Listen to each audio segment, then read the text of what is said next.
હવામાન વિભાગની આગાહી મુજબ રાજ્યમાં કમોસમી વરસાદ વરસી રહ્યો છે। છેલ્લા 24 કલાકમાં 29 તાલુકામાં વરસાદ નોંધાયો છે, જેમાં સૌથી વધુ દેવભૂમિ દ્વારકાના કલ્યાણપુરમાં 3 ઇંચ જેટલો વરસાદ ખાબકી ચૂક્યો છે।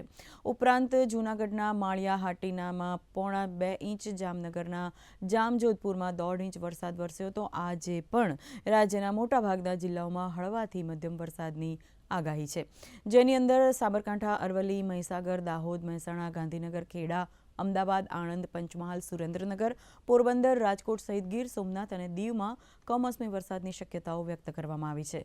જોકે આવતીકાલથી રાજ્ય પરથી માવઠાનો ખતરો ઓછો થઈ શકે તેવી શક્યતા છે।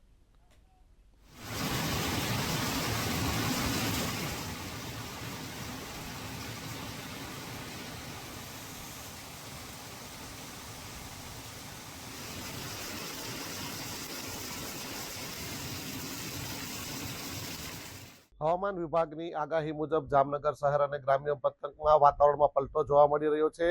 આજ સવારથી શહેર અને ગ્રામ્ય વિસ્તારમાં ધાબળિયા વાતાવરણ સાથે છૂટોછવાયો વરસાદ જોવા મળી રહ્યો છે।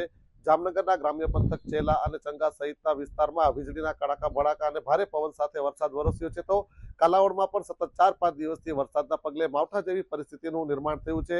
ક્યાંક ને ક્યાંક સતત વરસતા માવઠાના પગલે ઉનાળુ જે પાક છે તેને નુકસાન થવાના પગલે ખેડૂતોમાં ચિંતાનું મોજું ફરી વળ્યું છે। તો જામનગર શહેરમાં પણ સાંજના સમયે અલગ અલગ વિસ્તારોમાં છૂટોછવાયો વરસાદ થતા ક્યાંક ને ક્યાંક લોકોને ગરમીમાં રાહત પણ મળી રહી છે। ત્યારે હવામાન વિભાગની આગાહીના પગલે જામનગર શહેર અને ગ્રામ્ય પંથકમાં કમોસમી વરસાદ સાથે માવઠાની પરિસ્થિતિનું નિર્માણ થયું છે।